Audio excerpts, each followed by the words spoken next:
Chapter 14. The Funny Old Saucepan Man.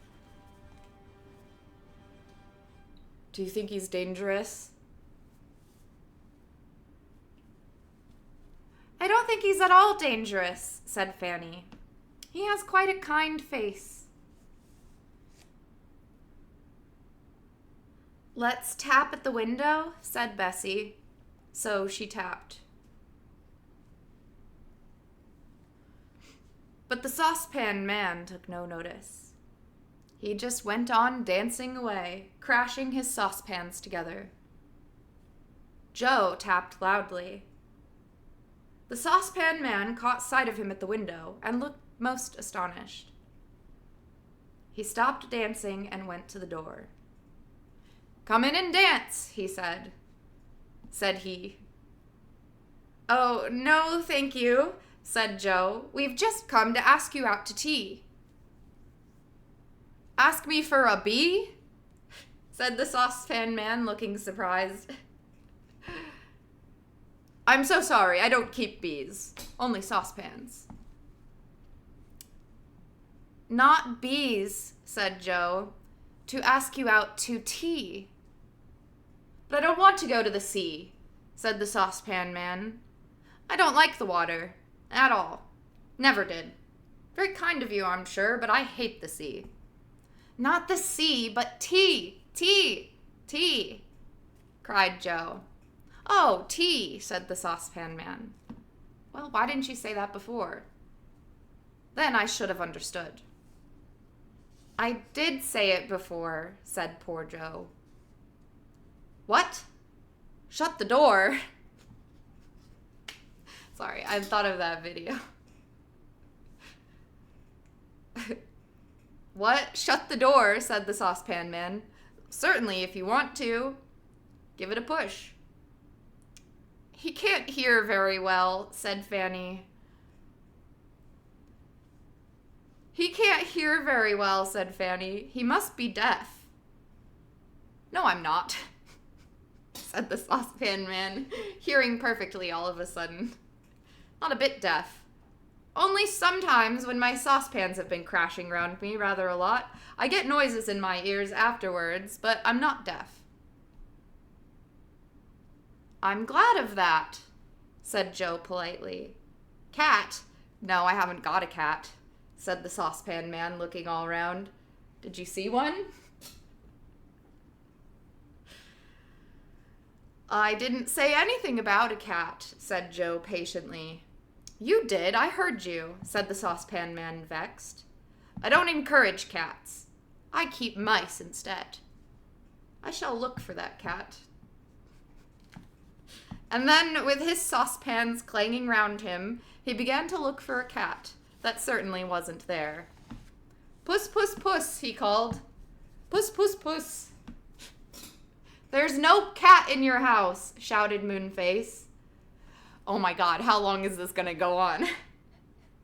Mouse? Where did you see a mouse? Said the old man, alarmed. I wouldn't like one of my mice to be caught by your cat. I tell you, we haven't got a cat, cried Joe, feeling quite cross. We came to tell you about your friend, Mr. What's-his-name. For a wonder, the saucepan man heard Joe, and he at once stopped looking for the cat. Mr. What's-his-name, he cried. Where is he? He's a great friend of mine. Well, wouldn't you like to go and have tea with him then? Said Joe. Yes, certainly I would, said the saucepan man. Please tell me where he is. He's sitting on the ladder leading from the faraway tree to your land, shouted Joe. He's waiting there. Yeah, for me, said Moonface in a whisper. Shh, said Fanny. The saucepan man gave a yell of joy when he heard where his old friend was, and he set off for the cliff, shouting in delight. Hurrah! I've come to the faraway tree, and I can see my friends again, and Mr. What's-his-name is waiting for me to have tea with him. Come on, come on. Up the cliff he went, treading on the saucepan steps. his own saucepans and kettles rattling and banging all around him.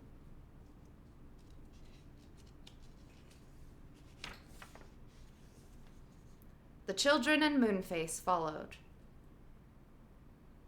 The saucepan man ran helter-skelter to the hole that led down to the topmost branch of the faraway tree, dropping a few saucepans on the way. When he got there, he peered down and saw Mr. What's-his-name sitting on the ladder watching for Moonface. But the saucepan man didn't know that, of course. He thought that his friend was waiting for him. "Hi, hi, hi," he yelled, dropping a saucepan on top of Mr. What's-his-name in his excitement. "Hi, old friend."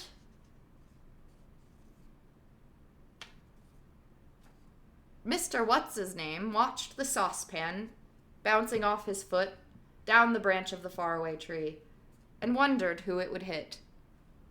He looked up in amazement when he heard his friend's shouts. "Saucepan," he yelled. "Dear old saucepan, fancy seeing you." "Glue?" said the saucepan man, suddenly hearing all wrong again. "Glue? No, I have not got glue with me, but I can soon make some for you." "Still the same silly old saucepan, aren't you?" cried Mr. What's-his-name. "Come down here. I didn't say anything about glue. Come and have a cup of tea with me. The kettle's boiling." "I don't want oiling," said the saucepan man, though he really sounded as if he did. He was so full of clangs and clatters. "I'll come and have tea and a talk with you. Hurrah."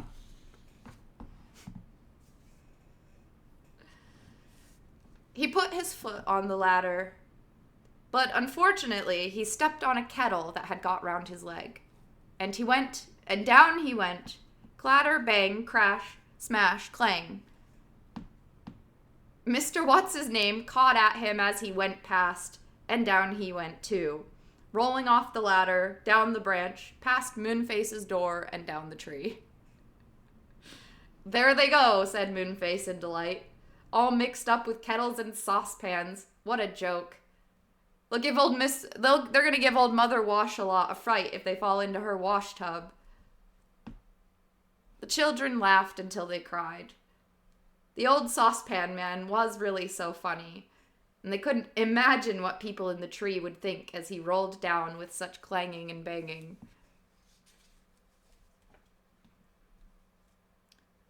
"It's quite safe to go down now," said Joe, peering down the ladder. "They've disappeared.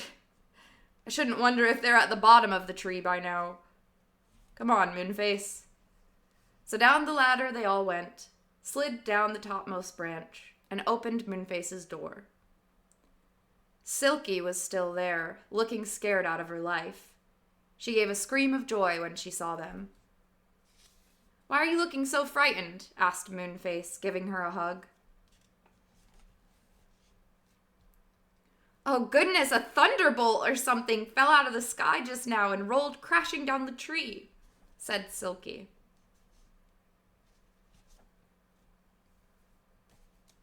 "That was only the saucepan man and Mr. What's-his-name," said Joe, laughing, and he told her the whole story. Silky laughed till her sides ached. She ran out of the door and peeped down the tree. "Look," she said, pointing. "Can you see far down there between the branches?" They all looked, and they saw Mr. What's-his-name and the old saucepan man climbing painfully. Do we feel bad for them or what? Oh my god. Climbing painfully up to Mr. What's-his-name's home, both talking together at the top of their voices. "They've forgotten all about us," said Joe joyfully. "Now, for goodness sake, Moonface, don't go putting acorns into What's-his-name's mouth again. Let's have something to eat, and then we must go home. Down your slippery slip." So they all five sat round Moonface's funny room and ate some pop biscuits that Silky fetched, and drank acornade, which was made out of acorns and was most delicious. Then it was time for the children to go, and they chose cushions, sat at the top of the big tree slide, pushed off, and flew down the inside of the tree, sliding round and round and round till they shot out of the trapdoor at the bottom onto the cushion of moss. Then they ran home as fast as they could, for they were late. I expect old Saucepan Man's gone back to his queer little land by now, said Joe as they turned in at their gate. But he hadn't. He came to see them the very next day, his saucepans clanging so loudly that Mother looked quite alarmed. "Whoever in the world is that?" she said, as the Saucepan Man came in at the gate.